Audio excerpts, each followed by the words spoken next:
अमेरिकेत घुसू पाहणाऱ्या प्रत्येकाला अमेरिकेतून हाकलून काढावं असं अमेरिकेचे राष्ट्राध्यक्ष असणाऱ्या डोनाल्ड ट्रम्प यांचं पक्कं मत असतं. त्यांना वाटतं की अमेरिकेत फक्त मूळचे अमेरिकन लोकच राहतील.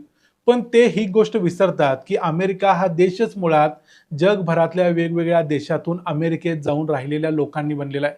विशेषतः युरोपातून गेलेल्या लोकांनी अमेरिका बनवलेली आहे. आणि त्यांना या गोष्टीची जाणीव एका हटके पद्धतीनं जर्मनीचे चॅन्सलर असलेल्या फ्रेडरिक मर्ज यांनी 2 दिवसापूर्वी त्यांच्याच व्हाईट हाऊसमध्ये जाऊन करून दिली. फ्रेडरिक मर्ज एका मीटिंगसाठी डोनाल्ड ट्रम्प यांना भेटायला व्हाईट हाऊसमध्ये गेले. तिथं जाताना ते एक फ्रेम घेऊन गेले होते.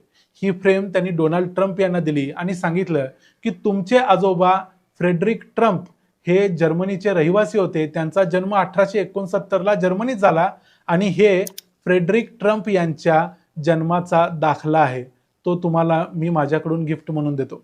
ते बघितल्यानंतर डोनाल्ड ट्रम्प यांना एकदम ततपप झालं. डोनाल्ड ट्रम्प म्हणाले की म्हणजे माझ्या जर्मन ब्लड आहे वगैरे वगैरे.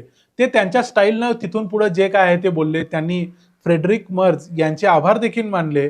पण डोनाल्ड ट्रम्प यांना त्यांच्याच व्हाईट हाऊसमध्ये घुसून फ्रेडरिक मर्ज यांनी ज्या पद्धतीने ट्रोल केलं याची चर्चा संपूर्ण जगभरात चालू झाली. म्हणजे पक्का अमेरिकन असल्याचा दावा करणारे, अमेरिकन शुद्धतेचा दावा करणारे डोनाल्ड ट्रम्प हे स्वतः देखील अमेरिकन नाहीत. त्यांच्या 3 पिढ्यापूर्वी त्यांचे आजोबा स्वतः जर्मनीतून अमेरिकेत आले होते. ही गोष्ट त्यांना आज समजली आणि सगळ्या जगालाच समजली.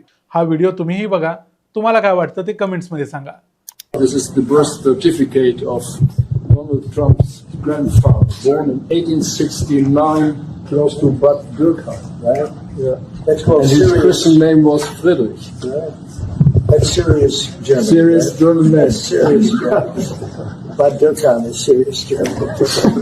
But I want to thank you very much for, first of all, I want to thank you for that. That's My beautiful. pleasure. Thank you very much. Thank you again. Fantastic.